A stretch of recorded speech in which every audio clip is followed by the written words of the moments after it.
안녕하십니까. 오늘은 기업에 필요한 인재를 어떤 인재가 있어야 하는지 이야기해 보고자 합니다. 구독을 꼭 눌러주시고 보시면 감사하겠습니다. 당신 옆에는 어떤 인재가 있습니까? 힘들게 만든 기업이 언제까지 살아있을 것인가?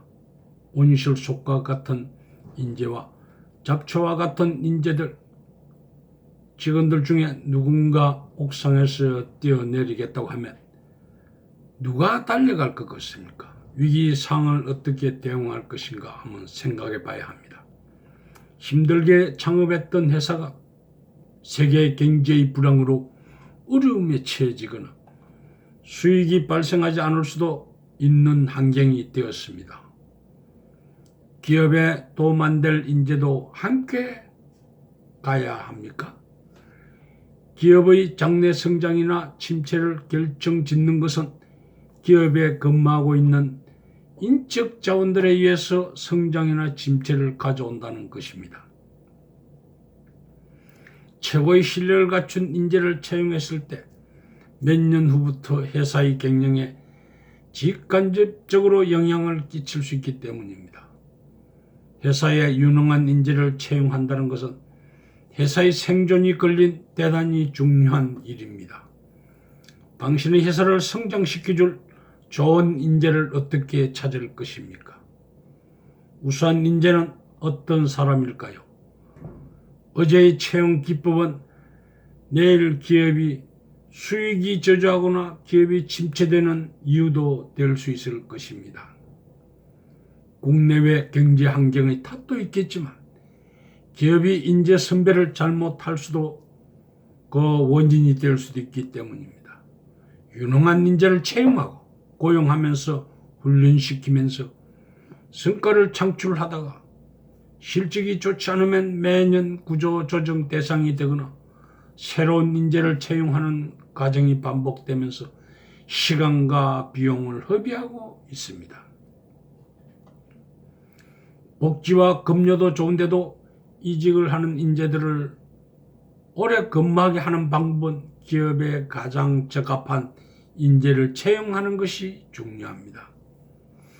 채용 과정에 우수한 인재를 놓치거나 채용 공고가 많이 이용하는 취업 사이트를 이용하거나 천하 인재들이 등용할 수 있는 길은 만들어 두었는지 궁금합니다. 최고의 채용 방법을 이루어졌다면 최고의 인재가 참여할 것이고 그들은 최고 기업을 만들어 줄 것입니다. 얼마나 중요한 말입니까? 기업들은 필요한 인재가 없다고 아우성을 하고 있습니다. 과연 필요한 인재를 찾으려고 노력해 봤습니까?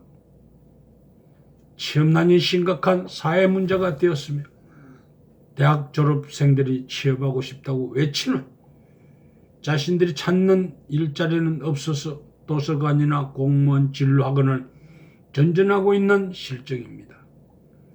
대학을 졸업하고 적성에 적합한 회사에 취업하고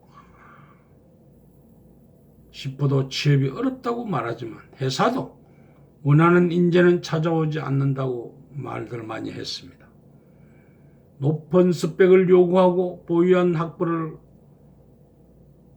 우수하게 원하고 가진 인재가 일을 더 잘할 것이라고 우수한 기업에서 채용을 했는데 회사 생활에 견디지 못하고 퇴사하는 경우도 있습니다. 성장기업 10곳 중에 4개사는 수익이 발생하지 못했다는 이야기를 듣습니다. 기업은 주주들의 이익을 만들어주는 것이지 수익이 나지 않는다면 보통 인재들에게 책임을 물을 것입니다. 기업은 어떤 인재를 선택하느냐에 따라서 회사는 생산과 판매를 하면서 수익을 창출하고 성장해 가는 것입니다. 훌륭한 인재를 평가할 때는 최고 학벌의 스펙이 좋은 사람을 선호해 왔습니다. 종전의 기업에서 최고의 실적을 만들었던 그 사람은 이직을 하면 또다시 성과를 창출할 것이라고 선호합니다. 대부분 인재 채용에서 가장 많이 채용하는 방법은 사람들끼리 같이 근무해 보았거나 주변에서 추천해 주는 사람들을 선호하는 것입니다. 과거의 영광을 재해내 볼 것이라고 하지만 그 사람들은 자신들이 출세하기 위해 성공을 위해서 에너지를 다 소진시켰는지 모릅니다. 새로이 참여하는 사람들과 주변 환경이 다르면 종전과 같은 특출한 성과 창출이 어려울 수도 있습니다. 아전이란 낮은 배설을 버리고 제왕학을 배워 적국인 진나라로 들어가서 육국을 9년 만에 통일하는데 전략을 제시했던 성상 이사와 같은 야심가와 같은 인재를 찾아내야 할 때입니다. 자신의 회사가 처한 환경을 이해하고 남들보다 먼저 해결해 줄 수 있는 능력을 갖췄는지 말보다는 행동으로 보여줄 수 있는 걸 개발해야 합니다.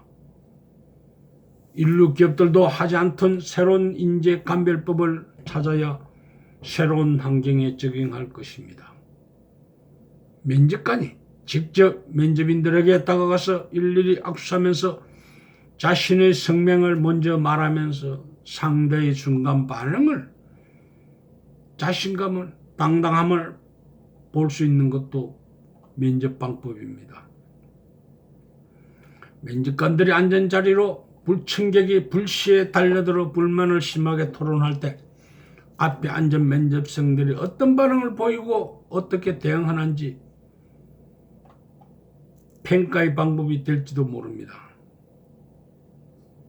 면접생들이 이론이나 말은 청산유수처럼 잘하지만 일상적인 생활에서 벗어난 상대 생각해보지 못한 순간적 위기가 닥쳤을 때 대응하는 방법이 그 사람의 진면목을 나타내 줄지도 모릅니다.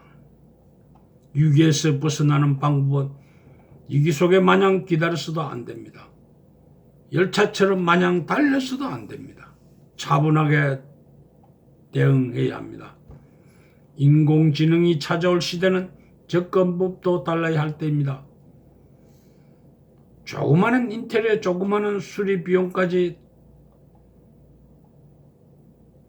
사업주에게 다른 데로 증가시켜 뒤에 사업주에게 책임이 돌아가게 위기를 만드는 사람들은 멀리해야 됩니다. 누구에게 도움이 되겠습니까? 오너에게 도움이 되지 않습니다. 회사의 수익 창출하는 데 큰 도움이 될까요? 정해진 틀 속에서는 우수한 인재로 돋보일 수 있지만 환경은 복합적으로 얽혀 있습니다. 우수한 학벌이 위기 상황 속에서는 잡초군성의 인재가 필요한지도 모릅니다. 대부의 가문을 크게 일으킬 인재는 나라 안에서 찾을 수 있지만 제후의 나라를 크게 일으킬 인재는 천하에서 찾아야 된다고 했듯이 2000년 전에도 진나라 재상 범저가 말했듯이 인재의 등용이 부국 강병의 핵심이 될 것입니다. 진나라에 없어진 조국을 그리워하며 검문 세도가들이 항우의 명성을 듣고는 찾아갑니다. 책사 범중과 함께 북치고 장구치면서 끼워주지 않자 별 볼 일 없던 항우에게 쫓기기만 하는 유방에게로 우르르 몰려갑니다. 그들은 자신들의 강점을 최대한 발휘하여 별 볼 일 없던 유방을 가장 짧은 기간 안에 중국의 거대한 주인이 되게 만들어주는 것입니다. 동서양을 막론하고 군모술수와 미인계 모반의 종류들을 만들어낸 중국 5000년 역사 속에서 가장 행운의 사나이는 동네 건달 출신의 유방이라고 할 것입니다. 유방은 중국이 자신의 땅이며 그 속에 살고 있는 인간을 자신이 마음대로 부릴 수 있는 세상을 만드는 데는 자신보다 유능하고 똑똑한 인간들을 수족처럼 부릴 줄 알았기에 우리보다 93배나 넓은 중국 천하의 주인이 된 것입니다. 사회에서 실패를 겪어본 경험을 검증해보고 평가를 거치면서 무엇을 얻었는지가 중요합니다. 능력과 허기와 한계를 직접 겪으면서 살아남은 인재는 세상을 보는 시각이 일반인들과 전혀 다릅니다.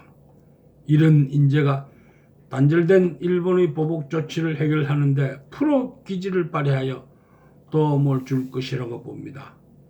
그런 잡초와 같은 산전수전 다 겪은 인재들이 기업에서 불황의 시대를 타개할지도 모를 환경입니다. 감사합니다.